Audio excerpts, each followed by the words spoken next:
Russians have rushed to stock up on antidepressants, sleeping pills and contraceptives, among other medication, since conflict began in Ukraine. Data released on Thursday showed that people had bought a month's worth of medication in just 2 weeks.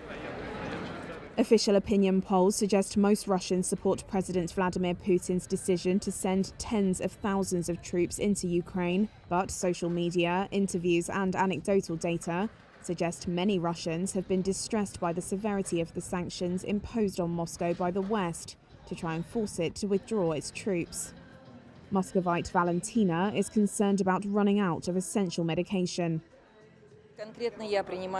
I myself take L-thyroxine as I have issues with my thyroid gland, so I'm taking it daily and I worry about it. That's why I bought it for a couple of months, to last. So I worry if I can find it in pharmacies later or not.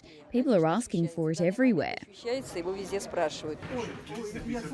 Many foreign brands have announced they are suspending their operations or quitting Russia. The ruble's value against the dollar has slumped dramatically. Prices for many everyday products have soared since February 24th, when Putin announced what he calls a special operation in Ukraine. Sales data gathered by analytical company DSM Group shows that Russians bought 270.5 million medicinal items in pharmacies from February 28th until March 13th for 98.6 billion rubles, about $1.04 billion. That was almost comparable to the sales data for the entire month of January. Sergei Shulyak is the group's general director.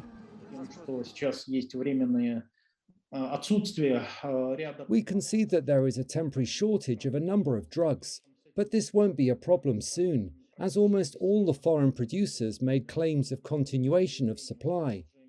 Those who didn't say anything, they continue working here as usual.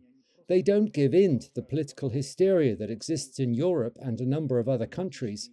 Truckloads of medicines are coming our way.